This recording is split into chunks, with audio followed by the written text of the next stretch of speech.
11 দলীয় জোট ছাড়ার কারণ জানিয়ে চাঞ্চল্যকর তথ্য দিলেন চরমোনাই পীর। বাংলাদেশের নির্বাচন নিয়ে ওয়াশিংটন পোস্টের রিপোর্টে চাঞ্চল্য, গোপন তথ্য ফাঁস। 10 জন মন্ত্রীর নাম প্রকাশ করল জামায়াত, এক নিমিষেই ভেস্তে গেল বিএনপির সব প্ল্যান, পাল্টে গেল জয়ের সমীকরণ। এতক্ষণ শুনছিলেন সংবাদ শিরোনাম, এখন থাকছে বিস্তারিত। ইসলামী আন্দোলন বাংলাদেশের আমির মুফতি সৈয়দ মোহাম্মদ রেজাউল করিম বলেছেন, একটি স্বার্থান্বেষী দল ইসলামী আন্দোলনকে ধোঁকা দিয়ে ক্ষমতায় যাবার রঙিন স্বপ্ন দেখেছিল, কিন্তু তাদের সেই স্বপ্ন পূরণ হবে না। তারা ক্ষমতায় গেলেও দেশের শরিয়া আইন বাস্তবায়ন করবে না এবং শরিয়া অনুযায়ী দেশ পরিচালনা করবে না। এই নীতিগত পার্থক্যের কারণেই আমরা 11 দলীয় জোট ত্যাগ করেছি। তিনি বলেন, যারা ইসলামের নাম ব্যবহার করে ব্যক্তিগত বা দলীয় ফায়দা লুটতে চায়, দেশবাসী তাদের চিনে নিয়েছে। তিনি দাবি করেন, শরিয়া শাসন ছাড়া দেশের মানুষের প্রকৃত মুক্তি ও অধিকার নিশ্চিত হওয়া সম্ভব নয়। কোনো জোটের উপর নির্ভর না করে ইসলামী আন্দোলন এখন নিজেদের শক্তিতে এগিয়ে যাচ্ছে। বাংলাদেশের নির্বাচন নিয়ে দ্য ওয়াশিংটন পোস্টের একটি রিপোর্ট বেশ চাঞ্চল্য তৈরি করেছে। US seeks to be friends with Bangladesh's once banned Islamist party শিরোনামে একটি দীর্ঘ প্রতিবেদন প্রকাশ করে যুক্তরাষ্ট্রের প্রভাবশালী এই গণমাধ্যম। এতে বলা হয়, বাংলাদেশের আসন্ন নির্বাচনে নিজেদের ইতিহাসের সেরা ফলাফল অর্জনের পথে রয়েছে দেশের বৃহত্তম ইসলামপন্থী দল।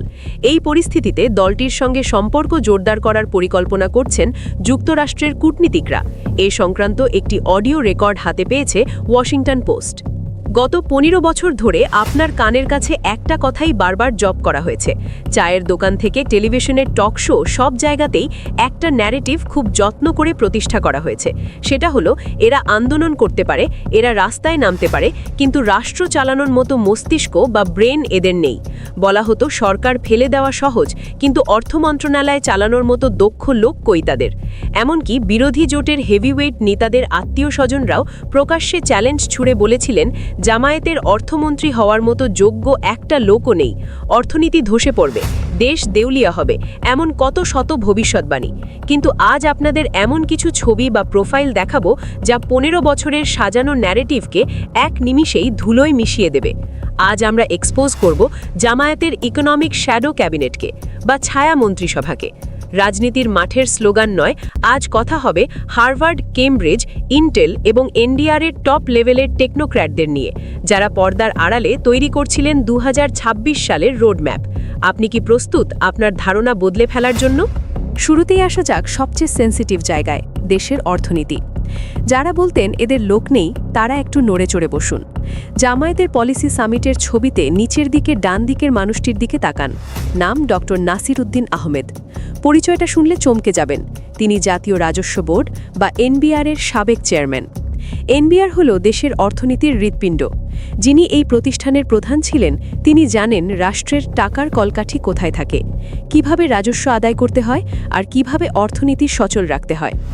চিন্তা করে দেখুন, বিরোধীরা যখন বলছে লোক নেই, তখন জামায়াত এনবিআরের সাবেক বসকে নিজেদের পলিসি অ্যাডভাইজার হিসেবে প্যানেলে বসিয়ে রেখেছে। শুধু রাজস্ব নয়, শিল্প খাত চালানোর জন্য তারা সামনে এনেছে সম্যম সারা খানকে। তিনি শিল্প মন্ত্রণালয়ের সাবেক অতিরিক্ত সচিব।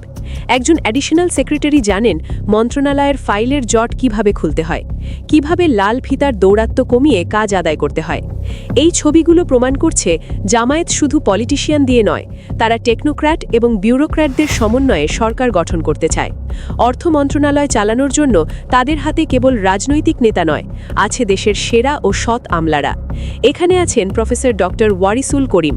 তিনি যুক্তরাজ্যের লিডস ইউনিভার্সিটি থেকে পিএইচডি করা এবং স্কুল অফ বিজনেস অ্যান্ড ইকোনমিক্সের ডিন। তার প্রেজেন্টেশন এবং পলিসি দেখে রীতিমতো হতবাক হয়েছেন বিদেশি কূটনীতিকরা। তালিকায় আরও আছেন doctor Sabbir Ahmed. North South ইউনিভার্সিটির প্রফেসর হলেও তার ডিগ্রি আমেরিকার মিশিগান স্টেট ইউনিভার্সিটি থেকে, যা বিশ্বের সেরা বিশ্ববিদ্যালয়গুলোর একটি। পোস্ট ডক্টরেট করেছেন ভার্জিনিয়া ইউনিভার্সিটি থেকে। এরা হলেন ওয়ার্ল্ড ক্লাস ইকোনমিস্ট। আমেরিকা বা লন্ডনের টপ ইউনিভার্সিটি থেকে ডিগ্রিধারী স্কলাররা যখন একটি দলের ইকোনমিক পলিসি তৈরি করেন, তখন বিরোধীদের অযোগ্যতার বুলি আসলে হাস্যকর শোনায়। দেশের সর্বোচ্চ বিদ্যাপীঠ ঢাকা বিশ্ববিদ্যালয়ের ফাইন্যান্স বিভাগের chairman professor doctor HM Mosharef হোসেনও আছেন এই প্যানেলে। ফাইন্যান্স বিভাগের চেয়ারম্যান যখন একটি দলের পলিসি প্যানেল মেম্বার হন, তখন বুঝতে হবে সেই দলের অর্থনৈতিক ভিত্তি কতটা শক্ত। শেয়ার বাজার, ব্যাংকিং সেক্টর এবং মুদ্রাস্ফীতি নিয়ন্ত্রণে এদের চেয়ে যোগ্য লোক আর কে হতে পারে? দর্শক, যারা আমাদের এই গভীর বিশ্লেষণগুলো পছন্দ করছেন তারা এখনই চ্যানেলটি সাবস্ক্রাইব করে ফেলুন। এবার আসুন সবচেয়ে বার্নিং ইস্যুতে, চাকরি। নির্বাচনের আগে সব দলই চিৎকার করে বলে, আমরা ক্ষমতায় গেলে কোটি কোটি চাকরি দেব। শুনতে খুব ভালো লাগে, কিন্তু প্রশ্ন করুন কোন সেক্টরে চাকরি দেবেন, প্ল্যানটা কি? দেখবেন সবাই চুপ, একেই বলে ফাঁকা বুলি। কিন্তু জামায়াতে ইসলামী শুধু বলছে না, তারা দেখাচ্ছে কারা এই চাকরি তৈরি করবে। জামায়াত সামনে এনেছে এমন এক টিম যারা জানে কিভাবে জেন জি এবং আলফা প্রজন্মের জন্য মডার্ন জব ফিল্ড তৈরি করতে হয়। চাকরি এখন শুধু গার্মেন্টস সেক্টরে নেই, চাকরি এখন টেকনোলজিতে। জামায়াতের প্যানেলে মাসুদ রহমানের প্রোফাইলটা দেখুন। তিনি ইন্টেলের সাবেক সিনিয়র ইঞ্জিনিয়ার। ইন্টেল হলো বিশ্বের সেমিকন্ডাক্টর জায়ান্ট। যিনি ইন্টেলের মতো গ্লোবাল কোম্পানিতে সিনিয়র ইঞ্জিনিয়ার ছিলেন, তিনি জানেন কিভাবে বাংলাদেশে আইটি হাব বা হাইটেক পার্ক গড়ে তুলতে হয়। ইঞ্জিনিয়ার বেলাল আহমেদ, তিনি বেসিসের নির্বাহী কমিটির সদস্য।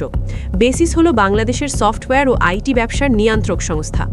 আইটি সেক্টরে ফ্রিল্যান্সিং এবং আউটসোর্সিংয়ের মাধ্যমে লাখ লাখ ডলার আয়ের পথ যারা দেখায়, তাদের নেতাকে জামায়াত পলিসি মেকিংয়ে রেখেছে। এর মানে হলো জামায়াত চায় যুবকরা শুধু সরকারি চাকরির পেছনে ছুটবে না, তারা গ্লোবাল মার্কেটে কাজ করবে। বাংলাদেশে চাকরি নেই এটা ভুল কথা, আসল সমস্যা হলো দক্ষ লোক নেই। একে বলে স্কিল গ্যাপ। এই সমস্যার সমাধানে তারা নিয়ে এসেছে মোহাম্মদ আবদুল্লাহ আল মাহমুদকে, যিনি থ্রাইভিং স্কিলের সিইও। পেশাগতভাবে মানুষকে স্কিল্ড বা দক্ষ করে গড়ে তোলাই যার কাজ। তিনি যখন যুব মন্ত্রণালয়ের পলিসি বানাবেন, তখন দেশের শিক্ষা ব্যবস্থা হবে কর্মমুখী।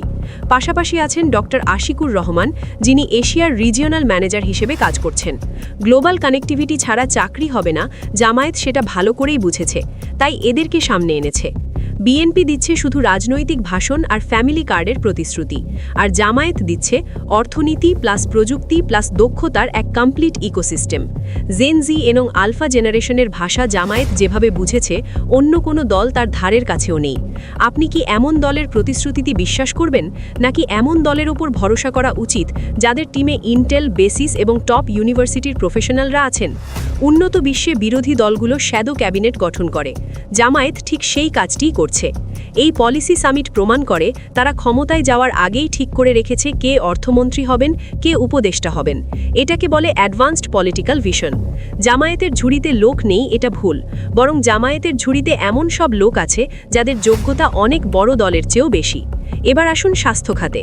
জামায়াতের আনবিটেবল দুর্গ বলা হয় চিকিৎসা খাতকে। দেশের সবচেয়ে বেশি ডাক্তার সম্ভবত এই দলটার সাপোর্টার।